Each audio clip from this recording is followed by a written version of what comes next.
Assalamualaikum warahmatullahi wabarakatuh. Alhamdulillahi wahda, wassalatu wassalamu ala rasulillah. Sahabat Ferry Channel, rahimakumullah. Sebelumnya, kita sudah bahas peperangan pertama kali melawan Yahudi, yaitu Perang Bani Qunaiqa. Maka hari ini kita akan membahas Perang Bani Nadir, peperangan melawan Yahudi Bani Nadir. Mereka berada di Madinah. Ini adalah salah satu peristiwa yang dialami oleh kaum muslimin dan Nabi kita Muhammad SAW saat mereka sudah berada di kota Madinah. Secara global, kondisi kaum muslimin di Madinah jauh lebih baik dibandingkan kondisi kaum muslimin ketika mereka masih berada di Mekkah. Di Madinah, kaum muslimin lebih merasa aman, lebih bebas dalam menjalankan agama Islam, tidak banyak tertindas dan terintimidasi oleh orang-orang musyrikin. Namun, bukan berarti di sana tidak ada tantangan. Bukan berarti di Madinah tidak ada hal-hal yang mengganggu mereka.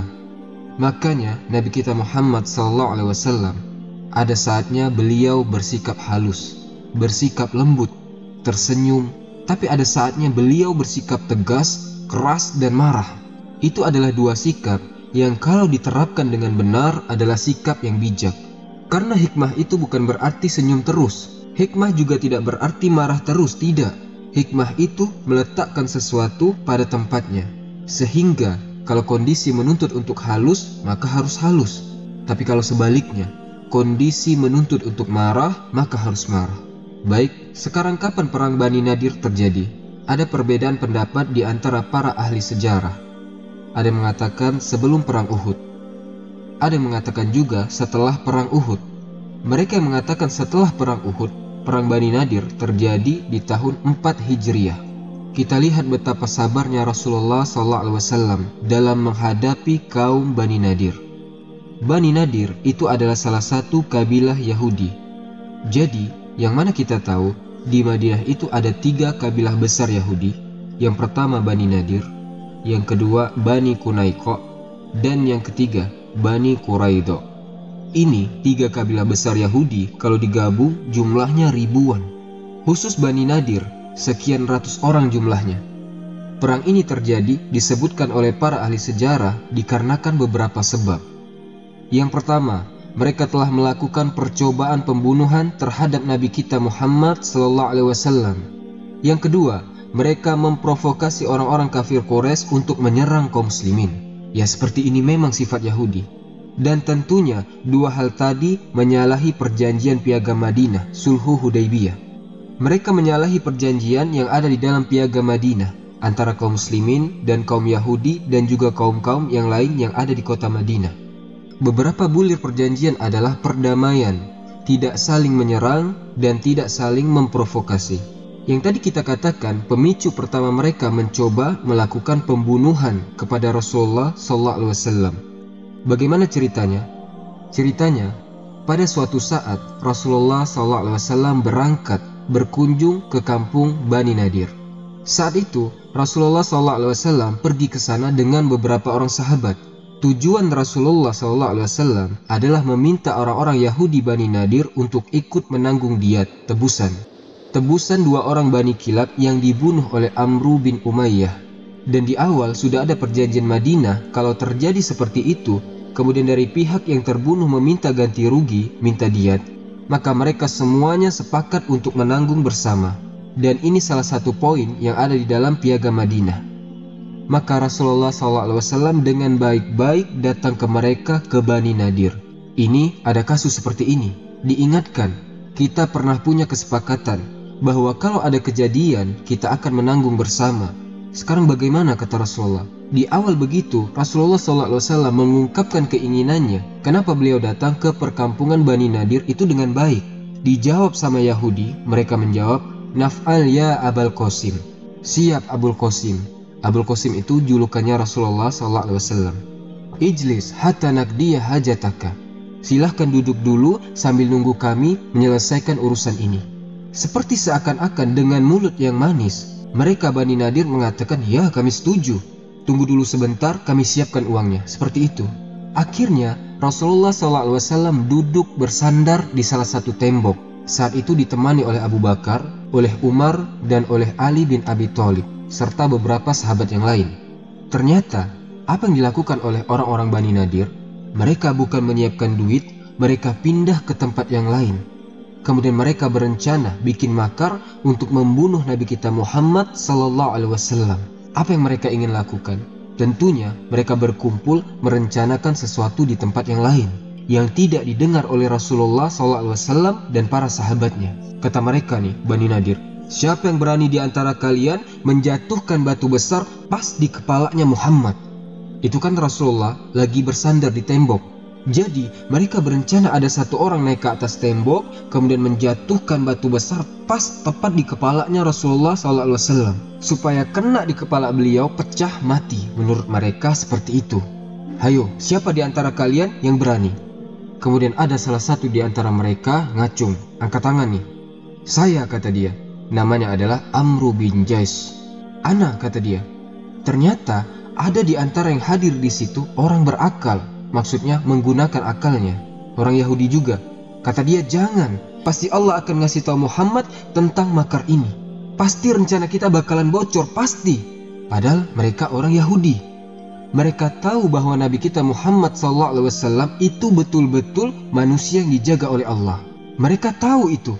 Tapi kenapa mereka tidak mau masuk ke dalam agama Islam? Karena gengsi, iri, hasad. Karena Yahudi ini, mereka pikir Nabi yang terakhir bakalan diutus dari kalangan mereka, Bani Israel. Itu salah satu sebabnya kenapa banyak orang Yahudi ngumpul di Madinah. Karena di dalam kitab suci mereka ini telah disebutkan, telah diisyaratkan bahwa nanti Nabi terakhir bakalan ada dan tinggal di kota Madinah, di kota yang banyak pohon kurmanya. Dan saat itu ungkapan kota yang banyak pohon kurmanya adalah Madinah. Maka mereka Yahudi berduyun-duyun datang ke kota Madinah dengan asumsi bahwa yang diutus adalah salah satu di antara mereka Yahudi ini. Ternyata yang diutus menjadi Nabi terakhir, penutup para Nabi dari orang Quraisy. Jadi mereka sebenarnya tahu Muhammad ini orangnya benar, jujur. Akan tetapi karena iri, hasad dan dengki, makanya mereka tidak mau ikut ke dalam agama Islam. Maka ketika mereka bikin rencana mau menimpakan batu besar ke atas kepala Nabi, ada yang mengingatkan, jangan, rencana ini pasti bocor. Allah pasti kasih tahu Muhammad tentang rencana kita. Namanya adalah Salam bin Mishkam. Tapi mayoritas mereka tidak peduli. Mereka tetap akan menimpakan batu besar di atas kepala Nabi. Akhirnya ketika mereka akan melakukan eksekusi tersebut, mereka mau naik ke atas tembok. Malaikat Jibril datang membawa wahyu dari Allah, ngasih tahu Rasulullah SAW tentang rencana jahat mereka. Maka tanpa berkata-kata, tanpa berbicara panjang, Nabi kita Muhammad langsung pergi.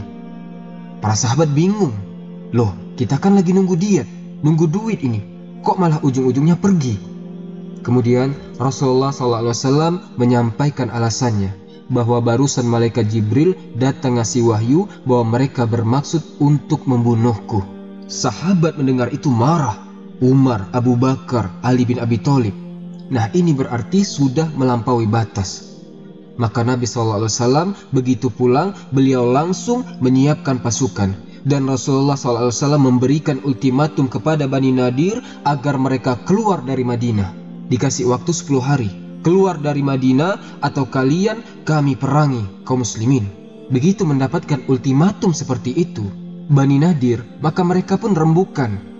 Awalnya mereka setuju, ya kami keluar. Karena mereka tahu memang mereka bersalah. Tapi setelah itu tidak jadi keluar mereka. Kenapa tidak jadi? Datang kepada mereka Abdullah bin Ubay bin Salul, dedengkotnya kaum munafikin, si munafik dari Yahudi yang pura-pura masuk Islam. Ngapain Abdullah bin Ubay bin Salul mendatangi mereka? Kata Abdullah bin Ubay bin Salul kepada Bani Nadir, kalian jangan keluar, tidak usah keluar. Kami akan bantu kalian dengan 2000 pasukan.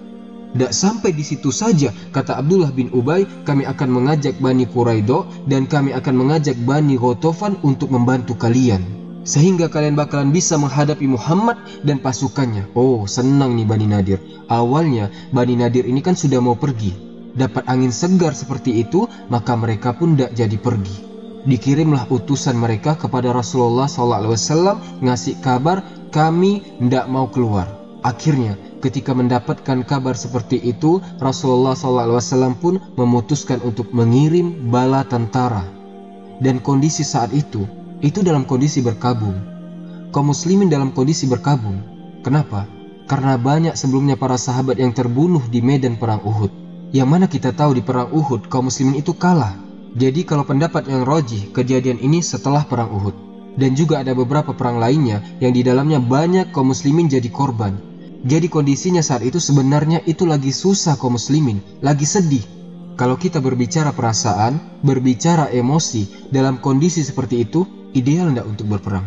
Tidak. Akan tetapi ini orang sudah kelewatan, ini orang sudah kurang ajar. Maka kemudian Nabi SAW dalam kondisi apapun, beliau memerintahkan kepada para sahabat untuk menyerang Bani Nadir. Akhirnya pasukan disiapkan, berangkatlah pasukan kaum muslimin yang saat itu panji perangnya itu dipegang oleh Ali bin Abi Thalib. Dan Rasulullah SAW juga ikut berangkat. Terus yang ditugasi menggantikan Rasulullah SAW di Madinah adalah Ibnu Ummi Maktum, seorang yang tunanetra. Tapi karena beliau memiliki ayat-ayat Quran yang dihafalinya, ditugasilah oleh Rasulullah SAW untuk nunggu di Madinah. Nah, begitu Bani Nadir ini mendengar pasukan muslimin berangkat mau menuju ke Bani Nadir, ternyata Bani Nadir ini ketakutan mereka. Gemetar. Mereka pikir Nabi kita Muhammad SAW bakalan takut nih. Ternyata berangkat Rasulullah beserta dengan pasukannya. Maka Bani Nadir mulai ketakutan, gemetar mereka. Apalagi dalam kondisi seperti itu mereka dapat kabar dari Abdullah bin Ubay bin Salul tidak jadi bantu mereka. Oh, semakin ketakutan Bani Nadir. Dan ternyata saudara mereka sendiri dari kalangan Yahudi, yaitu Bani Quraido, juga tidak jadi bantu. Oh, semakin ngeper nih si Yahudi Bani Nadir. Mereka akhirnya tidak berani keluar dari benteng. Mereka cuma bertahan di benteng saja. Cuma ada perang panah sedikit. Dan orang-orang Bani Nadir diuntungkan dengan keberadaan mereka di dalam benteng. Kita tahu Yahudi itu suka membangun benteng. Ya, untuk mencegah hal-hal seperti ini. Mereka kan pengecut. Dan karena di sekeliling benteng itu banyak pohon kurma, jadi menyulitkan gerak kaum muslimin. Maka terpaksa Nabi SAW memerintahkan kaum muslimin untuk membakar pohon kurma yang ada di sekeliling benteng Bani Nadir. Dan ini hampir-hampir tidak pernah dilakukan oleh Rasulullah SAW di dalam peperangan yang lainnya. Sebenarnya di dalam etika peperangan di dalam agama Islam tidak boleh menyabut pohon, tidak boleh ngerusak pohon. Nah, kejadian saat itu adalah pengecualian. Karena mempersulit, maka akhirnya pohon itu semuanya dibakar. Dan itu juga bentuk perang psikologi untuk menekan mental mereka kaum Bani Nadir.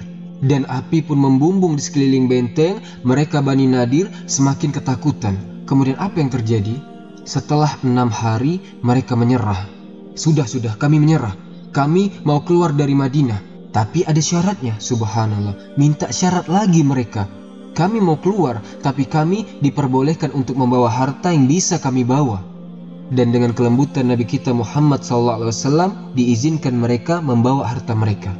Kata Nabi, silahkan, kami kasih waktu, apa yang bisa kalian bawa, bawa. Apa yang mereka bawa? Rumah mereka itu, mereka bongkari, kayunya dibawa, mereka bawa di atas unta, macem-macem. Sama Nabi dibiarkan bawa semuanya. Ketika sudah berkemas, akhirnya pun mereka keluar dari Madinah. Kemana mereka pindah? Ada yang ke Syam, ada yang ke perkampungan Bani Quraido. Padahal kemarin mereka Bani Quraido itu tidak jadi bantu. Tapi gimana lagi? Akhirnya masuk mereka ke sana. Dan dari sekian ratus orang Bani Nadir, yang masuk Islam cuma 2 orang saja. Disebutkan oleh beberapa pakar sejarah bahwa yang keluar dari perkampungan itu sekitar 600 unta. Kalau satu unta itu dinaiki 1 atau 2 orang, silahkan dihitung berapa jumlah mereka. Nah, akhirnya setelah mereka pergi, harta yang tersisa oleh Rasulullah SAW dibagikan kepada para sahabatnya, terutama kaum muhajirin. Kenapa kaum muhajirin diprioritaskan? Karena mereka datang dari Mekah ke Madinah dalam keadaan tidak membawa harta. Mereka dalam keadaan miskin. Dari kalangan Ansor hanya 2 orang yang dibagi harta rampasan perang tersebut. Karena saking miskinnya 2 sahabat itu, yaitu Abu Dujana dan Sahal bin Hanif. Ini adalah cerita tentang perang Bani Nadir. Semoga ada manfaatnya. Subhanakallahumma bihamdika asyhadu an la ilaha illa ant astaghfiruka wa atubu ilaik. Wallahu ta'ala alam. Assalamualaikum warahmatullahi wabarakatuh.